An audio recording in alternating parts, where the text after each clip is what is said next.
아프지 마요. 여성건강지킴이 변승원입니다.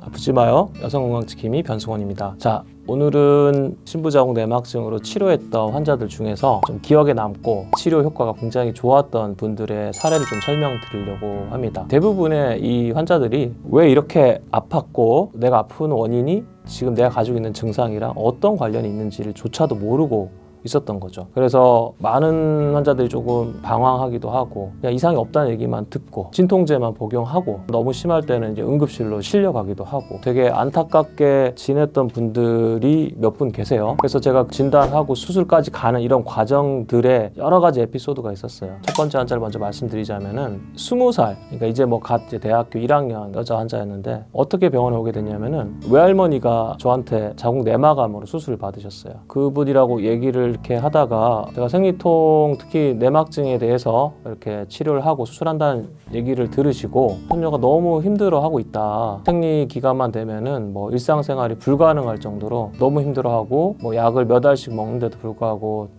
호전되지 않고 가끔씩 응급실로 실려오기도 하고 그런 일을 반복한다고 합니다. 그래서 손녀를 한번 데리고 오세요 라고 해서 보게 됐는데 20살의 그냥 젊은 여성이었어요. 그냥 운동도 좋아하고 친구들이랑 노는 것도 좋아하고 술도 좋아하고 그런 친구였는데 보니까 배가 아프고 뭐 빠짓한 통증이 있고 이런 거 정도였으면 아마 견뎠을 것 같아요. 근데 이상하게도 이 친구는 소변도 자주 보고 배란기 전후로 그냥 장염 증상처럼 그냥 계속 설사하고 배가 계속 아프고 다리가 너무 저리고 아픈 거예요. 심지어 생리기간 가까이 되면은 심장이 막 쪼이듯이 아프다는 거예요. 이거 그래서 내과 가서 얘기를 해봤더니 하지 불안증이라든지 이런 진단을 받고 그 다음에 심장은 검사를 해봤다 다 이상이 없더라. 근데 왜 아플까 해서 결국 이 친구가 정신과까지 간 거예요. 그래서 받은 진단이 정신 신체화 장애. 이상은 없지만 정신적인 문제에 의해서 어떤 신체적인 증상을 발현시키고 있다라는 얘기를 듣고 다리에 대해서는 ADHD, 과활동, 주의력 분산, 어른형 ADHD라는 얘기를 듣고 그리고 잠도 못 자고 하니까 수면제도 복용하고 있었던 거예요. 결국은 이제 신체적 원인을 못 찾았기 때문에 이런 진단명을 받고 계속 지냈던 건데 제가 진찰을 해보니까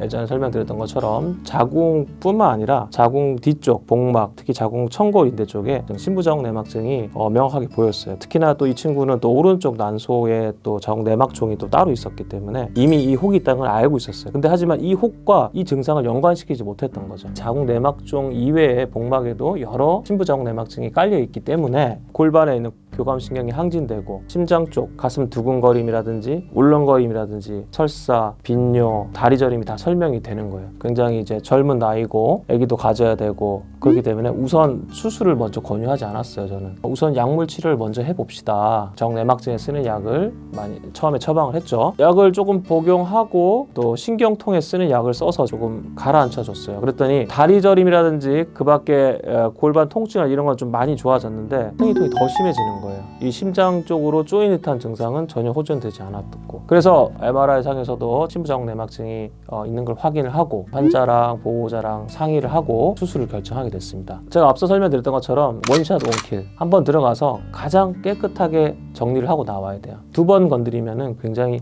어려운 상황이 발생할 수 있거든요. 정말 저한테도 굉장히 힘든 순간이었어요. 꼭 수술해야 되는 것인가? 만약에 하게 된다면 자궁 가는 동맥이라든지 임신 능력을 유지해야 되기 때문에 난소도 건드리면 안 되고 나팔관도 건드리면 안 되고 자궁에도 최소한의 상처를 줘야 된다는 거죠. 이런 여러 가지 고민 끝에 수술을 결정했는데 가장 결정적인 계기는 이 친구가 너무 힘든 거예요. 너무. 그러니까 일상생활이 불가능한 거예요. 매일 약을 먹지 않으면 잠도 못 자고 통증 때문에 한 달에 한 절반 이상은 힘들어서 일상생활을 못 하는 거예요. 방법이 없는 거죠. 충분히 설명을 하고 수술을 결정하게 됐고 수술을 진행했습니다.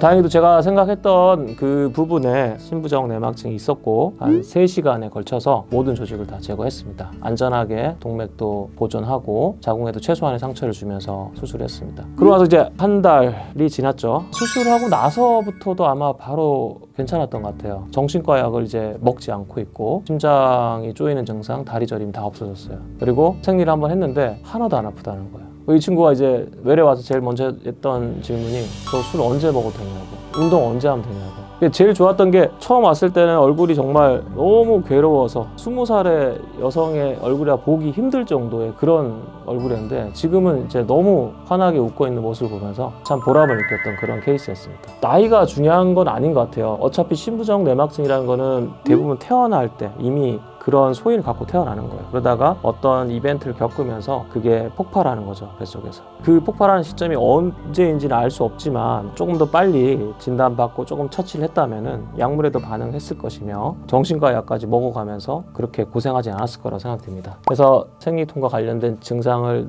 너무 무시하지 말고 전문가와 좀 상의해서 지내실 수 있었으면 좋겠습니다. 아프지 마요. 여성건강지킴이 변승원입니다. 아프지 마요. 여성건강지킴이 변승원입니다.